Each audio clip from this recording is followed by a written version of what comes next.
Okay, well, it is a couple minutes past, so in the interest of time, let's get started. Welcome. Thank you, everyone, for attending this virtual event today. This webinar is for you to learn more about what virtual learning and remote courses look like at Seattle U and how these courses may differ from your high school experience. So we have a 40-minute program for you today, followed by some time to answer the questions you submitted at registration, as well as during the program itself. So allow me to introduce myself. My name is Jason Moy. I'm the Senior Associate Director of Admissions here at Seattle University. And we've got two great panelists today, so I will allow them to introduce themselves, starting with Rick.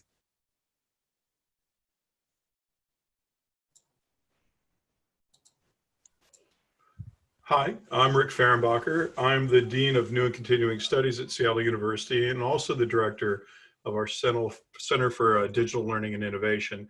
I am, by trade, a medievalist. I got my PhD in medieval literature at Duke University and did that for a good long time in my academic career. But all medievalists are at heart geeks, and so I got into teaching with technology and the digital humanities and digital manuscript studies pretty early in my career, and that led me to here. I just recently graduated with an MBA from our own Albers School of Business and Economics, and my specialty there was actually the business of higher education and information technology management. So still love Chaucer and Dante and Beowulf and all that, but my passion right now is teaching with technology and bringing that to Seattle University.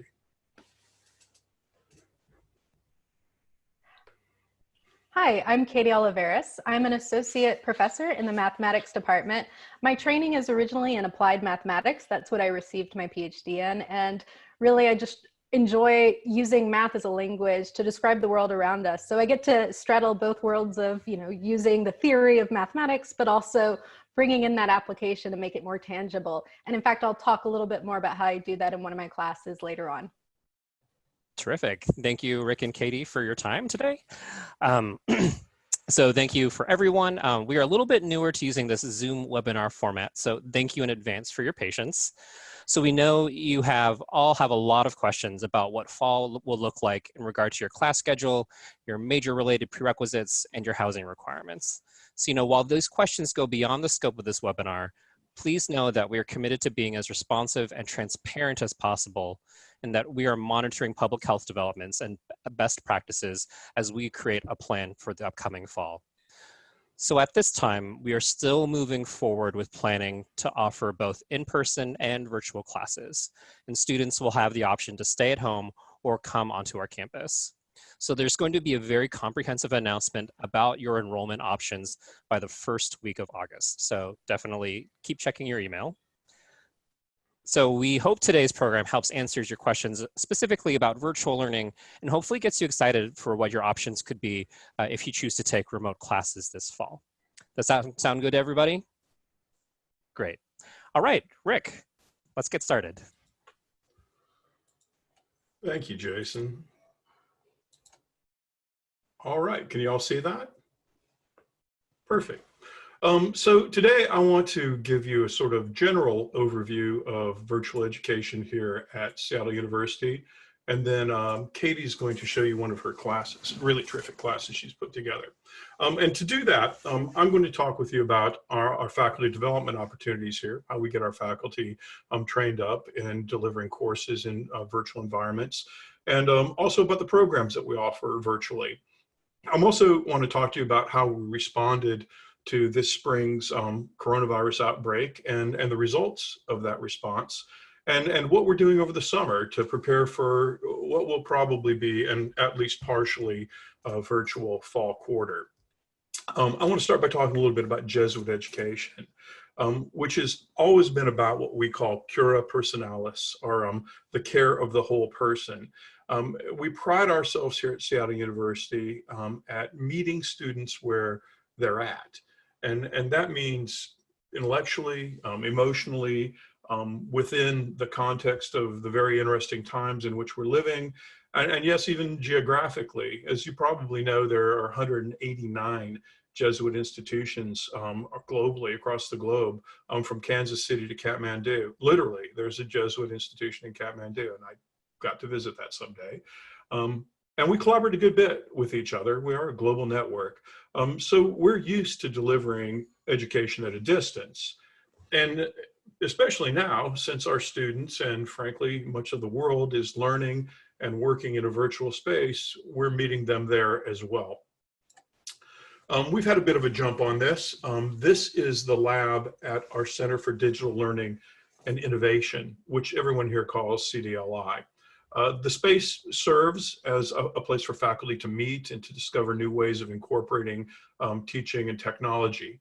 CDLI also runs and administers the academic technologies we use to deliver virtual courses, and chief amongst them is Canvas, which is our learning management system. And if you take classes virtually at Seattle University, almost all of them will be delivered through the Canvas LMS.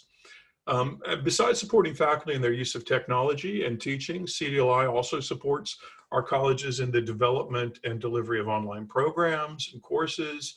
For example, our Albers School of Business offers a fully online MBA and an MSBA in Business Data Analytics. We also work with the COIL program, which allows our students to engage in virtual projects with students and professors from other countries. It's a really exciting program. And we also helped our sister Jesuit institution, the UCA in Managua, Nicaragua, deliver online classes during the recent troubles in that country. As far as online undergraduate courses go, we typically offer about 300 hybrid or fully online courses during the regular school year to meet student demand. Students really, some students at least really do want some of their courses online. And for the last couple of years, almost all of our summer undergraduate courses have been delivered online for obvious reasons. This is the CDLI webpage. It'll give you some idea of the support and the workshops that we offer to faculty here at SU. If you can see the left-hand column, it shows that we not only teach faculty how to use new teaching technologies in express workshops, but also to develop programs, implement e-portfolios, to showcase faculty accomplishments in teaching and technology. And right now, as you can see in the center column, our emphasis is really on our summer course development, our course design program, which I'll talk more about later. And in the right-hand column, you can see the technologies that we support for teaching, both Canvas and Zoom. We have 24/7 helplines, and we also support them. As well as our gadget finder, which lists about 50 technologies and applications, everything from the Miro whiteboard to Padlet to Camtasia, that all integrate with Canvas and which we recommend and support faculty in the use of. But the jewel of the crown of CDLI is our course design program. Now, the course design program usually takes faculty about 6 months to complete. And at the end of that program, faculty will have created a virtual and online course that meets both federal and regional accreditation standards for online education, as well as our distinctive SU standards, which are derived from the Jesuit Education pedagogical paradigm, which your students will hear a lot about when you come to Seattle University. And that emphasizes learner-centered, reflective, and context-driven courses that are going to ask students to consider how their knowledge can help them to make more informed decisions, not just in the classroom, but beyond the classroom. And by the way, these standards are on the CDLI website. And if you want to look at them, I'll post the URL later after I'm off and Katie's on. I'll post them in chat. How do faculty like this training that we give them? Well, before COVID hit, we had over 250 faculty go through the course design program over the last 5 years. And we give a survey at the end of the program, and thus far, every single faculty member that has taken the course design program has said they would recommend it to their colleagues. But more importantly than faculty satisfaction, this means that when COVID hit, we had 250 faculty on campus who had already spent 6 months or more learning how to develop a virtual course, and hundreds more who had attended shorter workshops about teaching virtually. And that experience has been invaluable as we've shifted into fully online modality. Not only do faculty like our online training, students liked our virtual courses as well. Before COVID hit, in the online classes that SU delivered before, student evaluation scores across all colleges were either equal to or better than those for face-to-face courses. So our online courses were right up there with our terrific face-to-face courses. However, things changed a little bit come March of this year. Even though we were pretty pleased with where we were regarding virtual learning, when COVID-19 hit, we had to suddenly move 1,180 course sections entirely into distance delivery. Now remember, we were used to doing about 300 of those in a whole year. So that was a heck of a lift. You know, remember, it takes faculty about 6 months to design an online course typically. And, you know, we only do 300 of them in an entire year, but somehow we managed this transition very successfully. And there are a couple of reasons for that. First of all, I can't say enough about how Seattle University faculty really stepped up and worked with CDLI and with their departments, and again, with their colleagues across the nation to put their courses online in a quality fashion. They worked an awful lot with CDLI, mostly through trainings, including Zoom delivered workshops on how to quickly convert their face-to-face courses into distance delivery. Mostly they did that using Canvas and Zoom. CDLI offered 3 of these workshops a day, and they were extraordinarily well attended, with about 364 faculty attending at least one of the workshops, and some many more. We also, when the COVID hit, we also appointed 11 faculty liaisons, faculty we considered to be the best of the best in virtual teaching at Seattle University, and Katie Oliveras, who's up next, was one of those, to serve as points of contact for the faculty in their colleges. They were, and they continue to be, invaluable in helping the faculty in their schools find creative ways to teach virtually and to solve problems that are unique to distance delivery in their specific academic disciplines. It's probably important to note here again that having 250 faculty who had already completed a 6-month course in course design helped a lot. They also shared their knowledge and worked with other less skilled faculty to quickly develop high quality virtual courses for our students. We also provided faculty with what we called the instructional continuity template, which is really just a pre-built Canvas course shell into which faculty can add their course content and assignments. This meant that faculty, especially those that didn't have much experience in online delivery, did not have to build their own courses from scratch. So we also, with the help of Information Technology Services, purchased an enterprise Zoom license and integrated that into Canvas, which allowed our faculty to teach synchronously, which means to hold face-to-face courses and face-to-face virtual office hours from within their Canvas course. And we also recognized that online learning was going to be something new to most of our students as well. Probably not so much now after this fall, after this spring, but then it was. So we also created an orientation course for them in Canvas. And by the way, you can also access this, and I can give you a link to that. The course offers advice on how to succeed in distance learning, including Canvas and Zoom tutorials, study tips, and a guide to student support services here at Seattle University. In the first 3 weeks of spring quarter, that orientation had over 66,700 page views. So we put a lot of work into quickly moving from face-to-face delivery to virtual delivery this spring. And well, how did that turn out? Remarkably, our student evaluations for our fully online spring quarter were equal to or a little bit better than those for our fall quarter, which is fairly anomalous across higher education. This is, frankly, again, a tribute to our faculty and their dedication to their students and to the university's mission. They could have phoned it in. They could have said, fine, I'll do this online thing and get back to business as usual in fall, but they didn't. They worked hard with their colleagues and with CDLI to build quality courses in a remarkably short period of time. And again, I can't underline how proud I am of how our faculty responded to this and how our staff responded to this. And it's that level of commitment to our students and to the mission that just differentiates Seattle University's online as well as our face-to-face courses from others. But we're not about to rest on our laurels. There is, as you know, a good deal of uncertainty regarding how we'll be able to offer courses in fall. So this summer, we're offering an accelerated 3-month version of our course design program, that 6-month program I talked about earlier.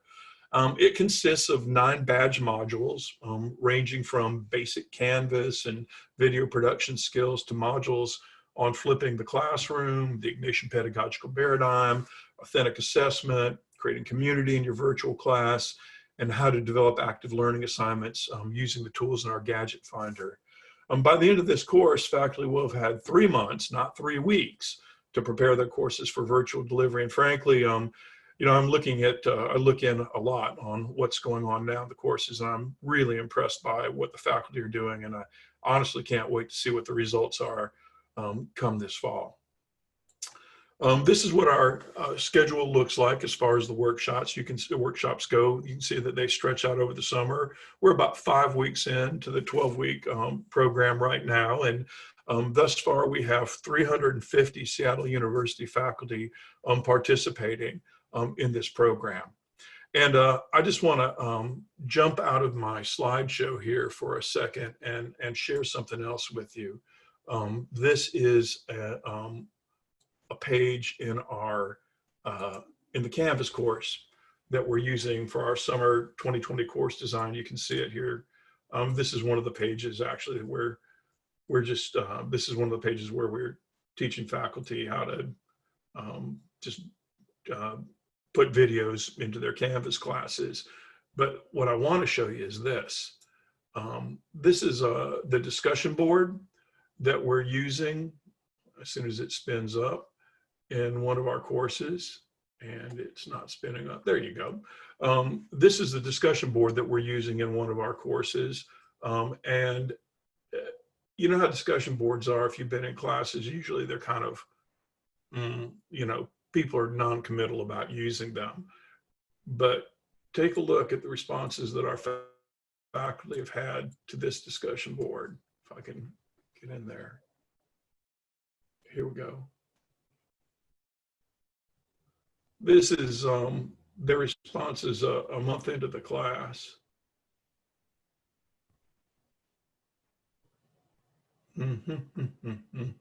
Just, I get, all right, still going, a little bit more, a little bit more.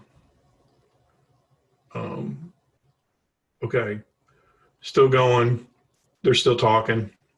You know, we'll post some videos, more talk, more, yep, there you go. That's page 1 of 4. So you can see that our faculty are really dedicated to building excellent virtual courses for fall delivery. And right now, what I'd like to do is to hand off this presentation to one of those dedicated faculty, Professor Katie Oliveras from our math department.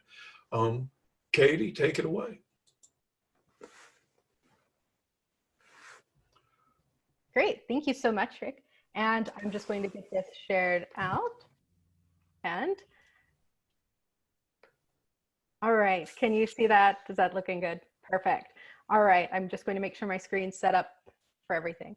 So I'm really excited to tell you a little bit about my online class, the Mathematics of Epidemics, and to tell you a little bit more about how virtual learning at Seattle University does work through this specific example. So let's just talk a little bit about how this class fits into the university core and a little bit about how I bring those elements into the classroom.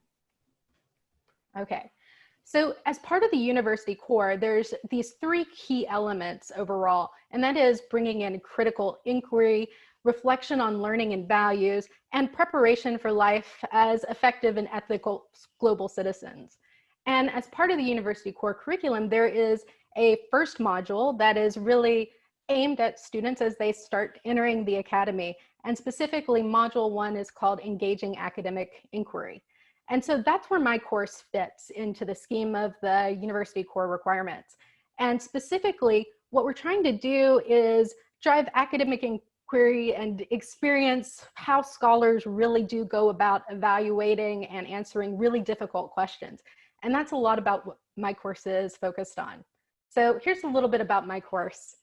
I originally developed this class back in 2014 and had the wonderful opportunity to start transitioning it to online in 2016. I went through that 6-month program and it was a lot of work, but I learned a lot, not just about how to be a good online teacher, but how to be a good teacher in general. And so this course is focused on, what happens if a global pandemic hits?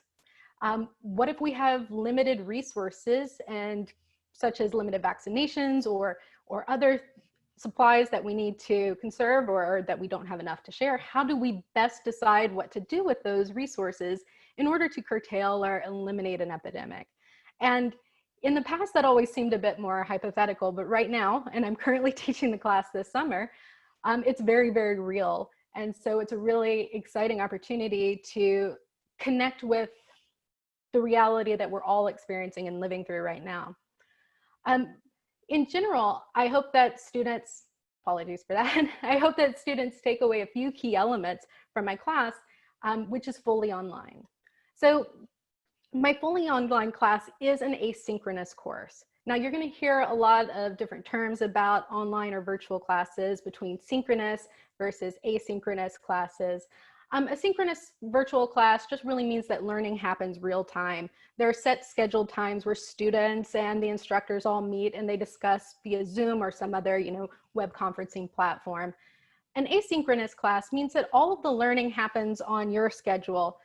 All of the content is developed ahead of time and it's prepared ahead and available for students to proceed through on their schedule. That said, there is a structure to the class and there are deadlines for certain completion of assignments. The benefit of running asynchronous classes for me, and the reason I chose it during my summer course, is that a lot of students are, working summer jobs or they're traveling around or in different time zones. And so for me and in this specific class, it allows the most flexibility for student schedules. Okay. One thing that's kind of, I think, apprehensive about, or from a student's perspective about these asynchronous classes, is you can really feel alone and isolated. That is, you're just watching videos and then submitting quizzes online or submitting assignments online, and there's no interaction. And that is not what we do at Seattle University. In fact, after doing that 6-month-long course, I still remain engaged with CDLI, taking training, and I recently completed a longer series on how to create community within the classroom. This is something that we are really, really focused on. And by the way, that's creating community in an online classroom. So even though the class itself is asynchronous, there's still a lot of highly interactive components to it.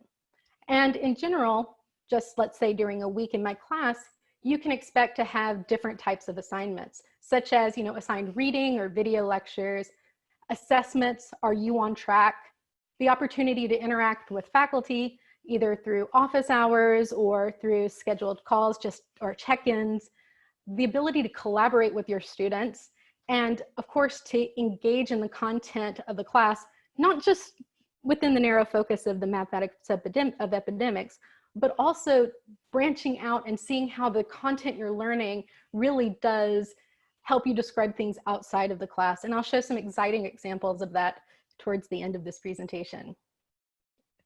Okay, so as Rick mentioned, we use Canvas as our learning management system. All of the course content is available through Canvas. And so I'm pretty sure you're really eager to see how does this work for an online class at SU. So I'm going to take you through that here in a second and show you how my website flows or how the online class flows, as well as the types of assignments and student engagements. Now, before I transition to that, I do want to give a quick heads up, and that is that my class is currently running online right now, and because of the high level of student interaction and engagement, I don't want to take you through the live version, mainly because I want to protect the privacy of my students. That said, what I have done is taken screenshots of the website and have redacted personal information. And I will show you a test shell of the course at the end, which won't have those interactive components, but you'll get a sense of how the website actually flows. Okay, so here's a brief introduction to Canvas. So this is what my Mathematics of Epidemics website looks like through Canvas. So you log in, each student has access to this site. And so when you log in, you have your information such as assignments, your course schedule, and information like that. And I'll just highlight a few specific things. Right, there's your course navigation, where you can easily access assignments, syllabi for the class. You can link to Zoom all within Canvas so that that's all centralized and you don't have to go digging through emails for links. There's also announcements. So I get to, post announcements that are important to the class and they show up right at the top of the screen. There's the ever important to-do list that maintains what assignments are still outstanding. So as a test student in this class, I'm apparently a little late on submitting Module 3 quiz. So this is a really great opportunity to make sure that you are constantly on track with your course material. And it also can be synced with your own personal calendar, which I love. So for example, if you use Google Calendar or an Outlook calendar, you can sync this schedule with your calendar and have that on your mobile device or whatever device you're using. So you can have lots of different places to actually see and make sure you're keeping up on things. And then finally, there's the course content itself, and it's cut off a little bit at the bottom of the screen here, but we'll see that in more detail here in a second. Okay, so let's take a look. So scrolling down a little bit in that screen, you can see that right now we are in Module 4 of my online class right now. There are 8 modules during the summer course. Each module represents 1 week of the class. And so right now what we are looking at is what's called statistics on graphs, which is basically how does an epidemic spread through a connected group of people or a social network of people that are interacting and looking at the statistics in general. And if I click on that module, I will have a course schedule come up that shows me what my suggested course schedule is, the topics I need to do, what I need to complete, information about practice problems, links to assignments, links to discussion boards where I can get my questions answered. We'll look at that a little bit more later as well. And one of the really nice things about Canvas as well is we build it so that the course flows. And at the bottom of each screen, you'll see a little next button that you just click and it will take you to the next item that you need to complete, read, assess, interact, etc. So let's look at how this works with a specific module in the class. So what is this course flow? What does this read, watch really mean? With each module, what I like to do is start with a warm-up question. Think about it this way. You've learned a little bit of content beforehand, and now you want to know, okay, what's the new stuff? So what's going on here? Oh, apologies. Is that initially you will see that there's a question posed in a simple manner, and that question builds off of content that you've already seen in a previous lecture. And of course, then I make it harder and I say, well, maybe you can answer this simple question, but what about this one? And if you just look at the 2 pictures on the left, you see a really simple graph or network. And on the right, you see something much more complicated. And so the idea is that students would have to guess what they think the answer would be for these more complicated situations. And they have a comment and discussion section where they get to pose their responses. One of the things I really like about this is that students don't know how to answer the more complicated questions. And so they guess, they use their intuition. And then later on, what we do is we come back at the end of the module once they've learned how to answer these more complicated questions, and they assess, was my intuition right? They reflect on why they thought the answer was, and then they go and actually answer it using the complicated math. Of course, after each video, or this sort of warm up, is some reading that students need to do, and that's embedded within Canvas, or there's some external reading that I do assign to students. When the reading is within Canvas itself, I make it so that you can click on a word or a definition or a term that you might not be familiar with, so that, for example, maybe you don't know the technical definition of susceptible, so you can click on it, and that definition pops right up. And I try to repeat this over and over through the course so that it's easier for you to just refamiliarize yourself with terms that might, seem a little bit strange, or you might not remember exactly what they mean. After some pre-reading, then we have video lectures. Now, these video lectures are generally broken into short components, and they are accompanied, at least in my class, with a handout that has some summary information. So the definitions defined in the video, as well as perhaps some additional sample problems that you could try on your own. Going back to this idea of community though, I really don't want people to feel in isolation when they're watching these videos. Like, what if you have a question? How do you get that answered? You could use a discussion board, or you could use some other tool. But one of the things I really, really like about Canvas and how we're using it here at Seattle University is that students can embed their questions and comments directly in the video at the exact timestamp where it comes up. So I'll show you that, because in general, it's not just the video you see, but you also have the opportunity to ask questions. And so at the marker 11 minutes and 9 seconds into this video, a student had a question about one of these particular examples I worked, and someone commented back saying, "I think you're right." And this led to an interesting discussion that went on a little bit, and we all met online and we collaborated, and we figured out that I had made a mistake in my speech and a little bit of mistake in my annotation. And so together virtually in office hours, I think this was a week and a half ago perhaps, we came together and created an updated animation that actually showed how the problem should work. And so it was a lot of fun to, collaborate together to actually solve the problem and then to communicate this to the other students. And so again, these watching videos are not really as isolated as you might think they are. We do have opportunities for interactions and to ask these questions directly in the video itself. Okay, so you watch some videos, you learn some content, you ask some questions. Well, we need to assess, did you learn the material? And so with the virtual experience and assessment, that can be really tricky. And I think a lot of times when people think about online exams, they think about, or online tests, they think about multiple choice type format questions. And I have those in my class.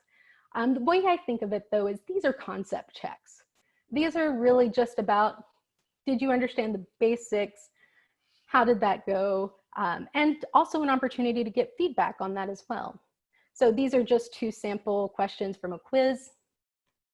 And here is a little bit more details about one. So here's a particular question from the first week of the class that actually stumped a few people. And so after each quiz, I have a discussion board that opens up. So once you complete the quiz, you go directly to a discussion board. You get immediate feedback as to whether or not your question was right or wrong. And then if you didn't get it correct, you're encouraged to ask those questions on the discussion board. And so here you can see a thread where, someone had a question. I repeated it just because I wanted to make sure that that was available and easy to see. And then students started to engage and respond with what they thought the answer was. And then of course, at the end, I come back and I, add any additional information, or I say, yep, that student was exactly right with their explanation. So again, more opportunities to interact, but also to learn from each other and to share information or different perspectives or different ways of solving problems. Okay, those are multiple choice tests. Those are my concept checks, but we get to be really creative with how we assess people in the virtual environment as well. One way I love, and this was a tip that I learned from CDLI, is not all assessment has to be pen and paper work or like taking photos of your work and uploading them. Sometimes you can just allow students to upload videos of them explaining the answers. And I have to say, this has become one of my favorite ways to engage with students and to hear exactly how they're solving specific problems. So what you see on the left is a sample assignment, and then students were asked to submit a video response. And here is a student on the right. This is an actual student response. I've muted the audio, where they're explaining their process to how they solved a particular problem. And so I really just, again, love that we can embed this directly in Canvas and have a lot of creativity with how we assess students.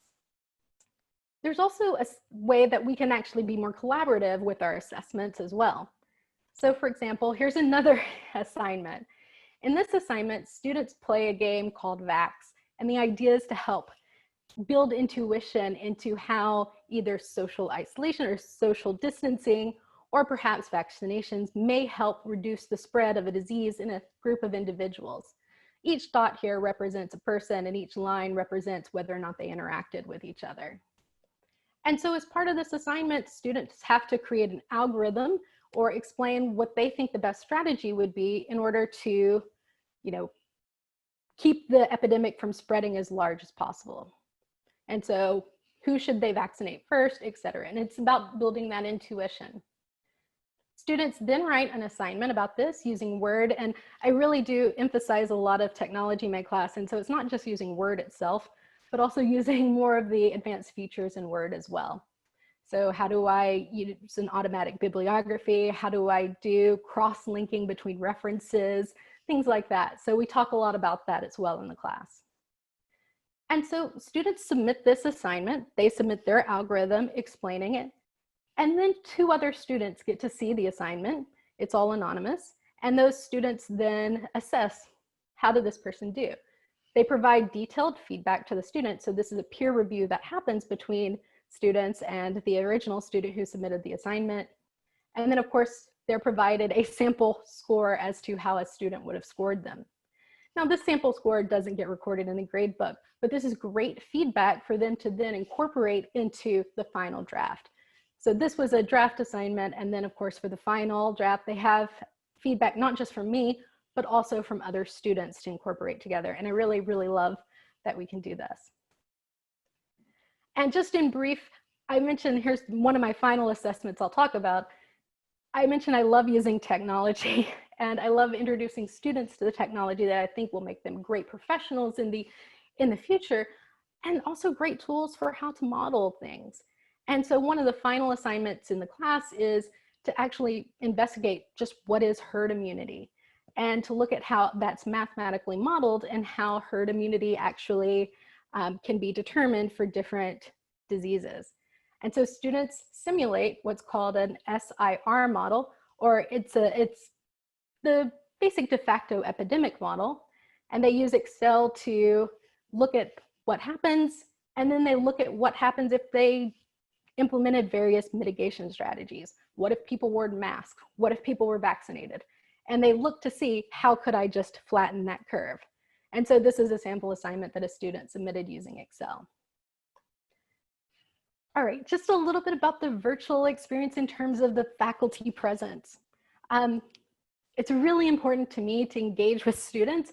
I love the conversations that we're able to have and things that I can learn from you and bring your experience to the class. And so one of the ways we do that, and Rick mentioned this earlier, is via office hours. And again, office hours are available through Zoom, and that's embedded all within Canvas. And so easily students can click on a link and sign into office hours. And today's office hours have been delayed a little bit. They know that though. During office hours though, we have the opportunity to interact with each other, share a whiteboard, ask questions, and etc.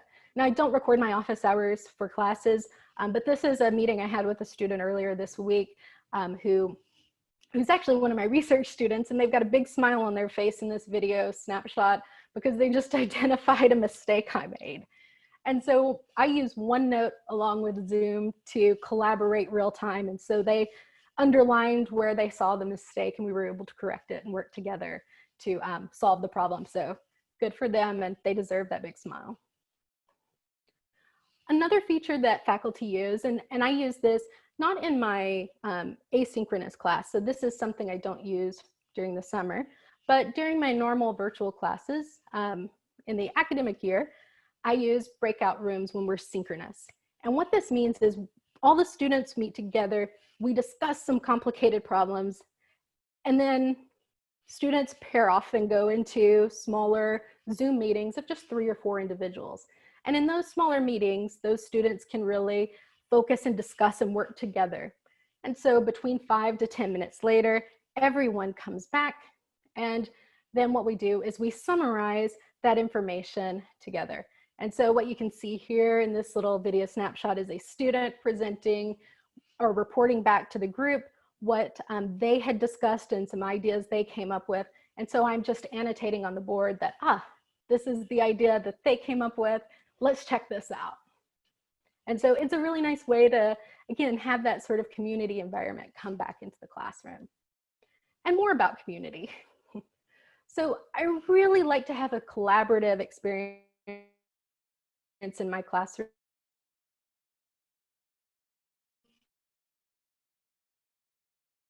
Mentioned earlier, I like to use some of those tools to help students work together, looking at understanding epidemics and trying to develop more accurate models of how an epidemic might spread. We create a Padlet board where students can submit their suggestions or their ideas for improvement, and we look at those together. Then students take all those ideas and start to develop a mind map. And each student does this individually. The whole goal here, though, is for each student to develop their understanding or their perspective of what they think is important in terms of modeling an epidemic. And they'll submit their assignment. And then we bring it together and we look at what we've developed as a class. And so these can become very, very complicated, but it's input from so many different individuals coming together to paint a much broader picture. So I get really excited about activities like this because this is really complicated, but it has so many different features, again, coming from each student's individual perspective. Of course, we're not going to be able to model this in our class. We only have 10 weeks or 8 weeks in the summer. And so one of the things we then do as a class together is work to break this down to a simpler model that we think we could solve within the time frame we have. All right, and just last two things I want to share with you is in terms of engaging with the content of the class outside of the classroom. And so there's two examples I'll give. The first is going on right now. I'm really excited about this. But right now, students are listening to a CDC Emerging Infectious Disease podcast by Dr. Laura Matrat. And Dr. Matrat has also agreed to be interviewed by our students. So after listening to her podcast, they are going to submit questions. We will refine and work on them together. And then in a week and a half, Dr. Matrat will be interviewed virtually by these students. So I'm really excited about the opportunity to bring an expert in the field into the classroom. And just as a side note, I should also mention that this entire class was inspired by the research of Dr. Matrat. She's a colleague of mine, and in 2009, she'd done a lot of really excellent work regarding the H1N1 pandemic, and her research is specifically in resource allocations during global pandemics. And so I'm really excited that the students are gonna get to interact with her. It's a really, really awesome thing in this class. Okay, the last sort of large collaboration assignment that I want to mention. This runs during the academic year when I teach it virtually during the academic year, just because we have a little bit extra time to do it. But there's a final project in the class where I actually get to become a student. I assign students to model something. Take the tools that you've learned in this class and let's actually mathematically model it and see how different policy decisions would change the answer. And so examples from the past that I mentioned here in this discussion board that was posted on the site includes modeling Ebola and also modeling the Syrian refugee crisis. The second time I taught this class, that's what the students wanted to model. When I post this to Canvas, it's just to gather ideas. Then the students have a separate conversation completely independent from me, where they decide which problem they want to work on as an entire class. So I have no idea what they discuss, but in the end, they report back with the problem that they've chosen. And so I have no time to prepare, so I'm a student there with them. We're learning all about these new things. And here are some examples of projects that the students have done in the past. This includes investigating HIV in South Africa, looking at polio in Afghanistan and Pakistan, looking at how different vaccination strategies would work. They've also looked at housing movements in Seattle, as well as evacuation procedures in the event of a nuclear attack. So one of the things I like that this shows is that even though this class is completely focused on modeling epidemics, students are able to bring these techniques and creatively apply them to things that are not epidemics. And so it's a really, really fun aspect of the class that I enjoy, and a lot of work, but it's well worth it, and it can be done really, really effectively in the virtual environment by using tons of real-time collaboration tools. Okay, so with that, I'm just gonna wrap up. I just realized I lost track of time, so let's stop that. And I think in the interest of having questions answered, I wanna make sure that we go directly to those, and I'll forgo the Canvas thing. I apologize. Thank you. Thank you so much, Katie, and thank you, Rick, for presenting. We really appreciate it. Hopefully it answered a lot of questions that you might have out there. But now we are going to transition to the formal Q&A part of our presentation today. So we do have a lot of important questions from you all, and we want to ensure that they are all answered. We do have some wonderful questions that you submitted at registration to start us off, and we'll do our best to also answer those that are submitted in the Q&A. So some of you have already submitted Q&A questions, but there should be a button kind of at your lower panel called Q&A. So feel free to type in your questions there too. We do have some admissions counselors monitoring those, and they'll either surface those to be answered either in chat or hopefully answered live here as well. If you do not get everything, if we don't get your question answered today, please know again that more information is coming by the first week of August, and feel free to follow up with our counseling team as well. You're going to be emailed a survey that also includes the admissions email where you can send your questions as well. So to start us off, I have some questions. My first question is for Rick. Are there any classes that cannot be done through virtual learning? Okay. You know, I've been actually surprised at how many classes I thought maybe couldn't be done in virtual learning are being done in virtual learning. So we were a little worried that things like labs couldn't be done virtually, but our chemistry department has actually gotten together and amongst themselves and with their community of practice of other professors across the United States have come up with ways to actually do virtual delivery of their courses.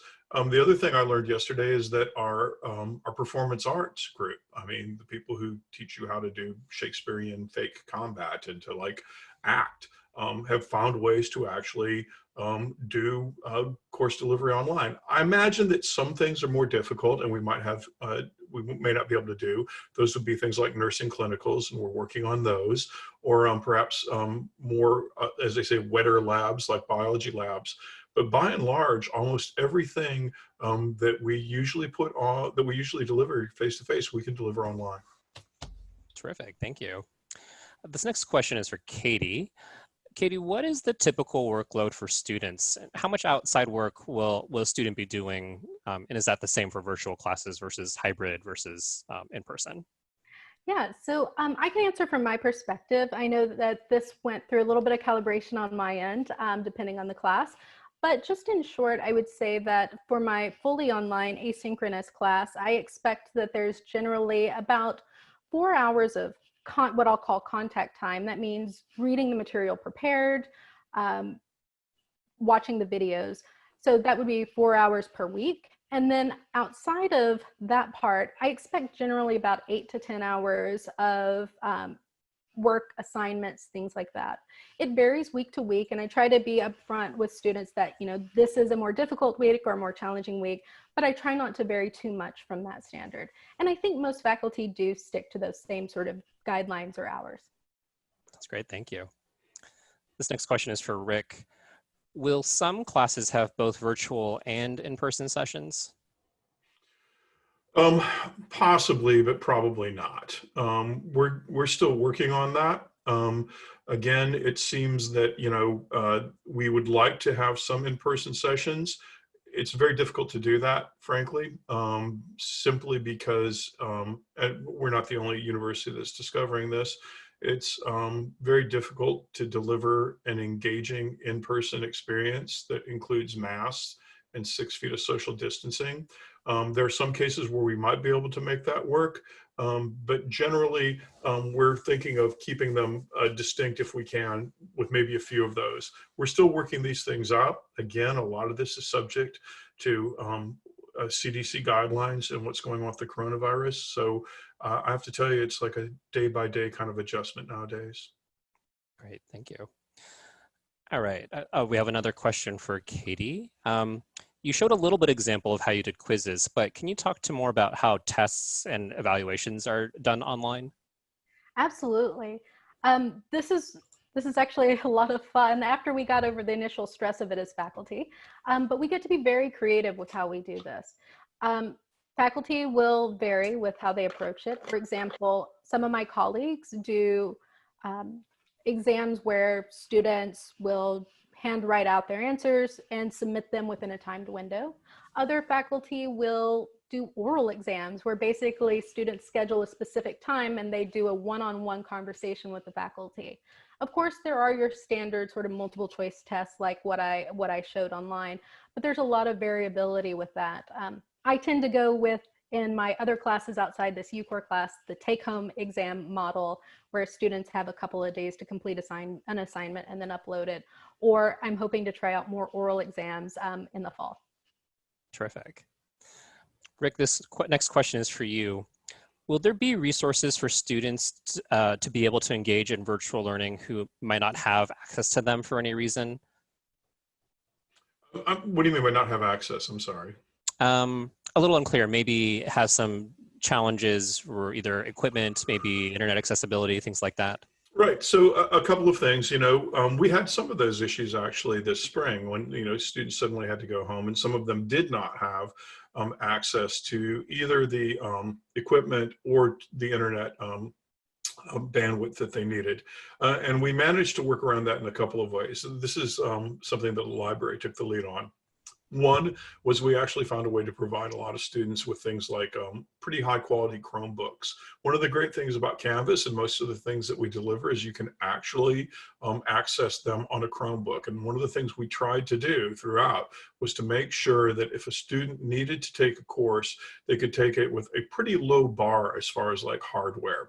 And so most of our courses are designed so you can take it on a Chromebook. And if you don't have one of those, library can get you one.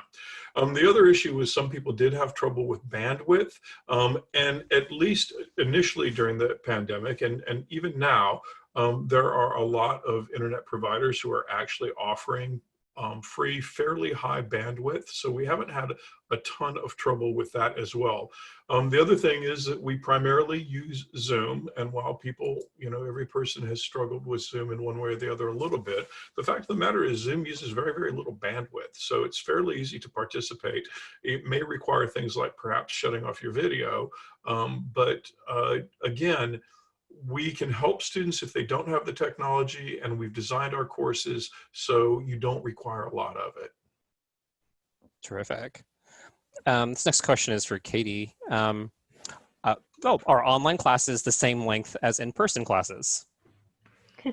Yeah, that really depends on how the professor has decided to structure the class. I know in the spring quarter, when a lot of the classes were synchronous online, faculty chose to use the same standard time assigned to each class to meet. But again, because of the environment, they modified what they did in that time. So a lot of times it was more group work, more interactions, but it varies. In general, I don't think I could answer that for every class, but for me, it's pretty close to being the same. That's great.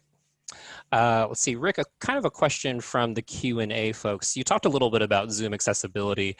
This is a question about now that we've got, a good amount of time of Zoom instruction under our belt, have you had any additional feedback from students regarding other accessibility issues like headaches, eye strain, or just other issues that have come up that we weren't expecting?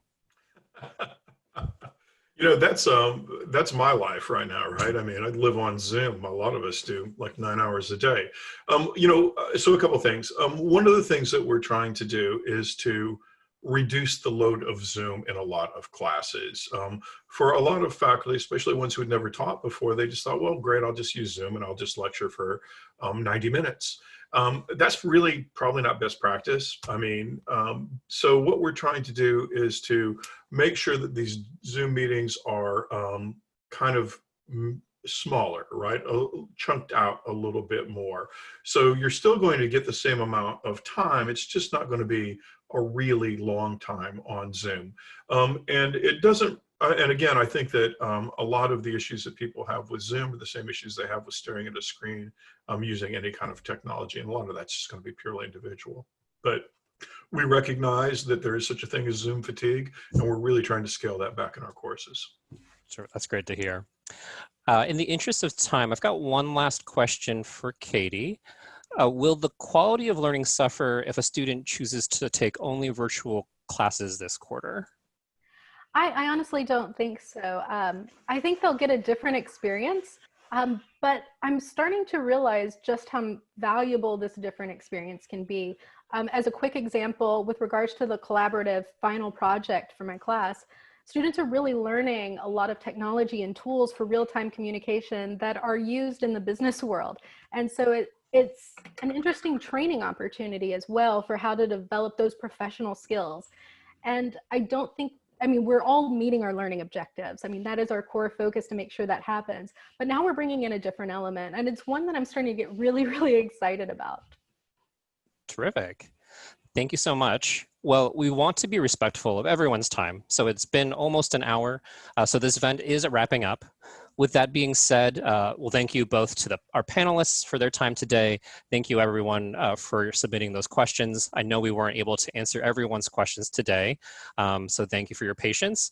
Certainly feel free to follow up with us, and we will make sure that we connect you with the right person to answer those questions. And again, that email account is admissions@seattleu.edu. And you'll be sent up a follow-up survey as well that will have our email address as well. On behalf of admissions, again, thank you all for your time, and hope you have a good rest of your day.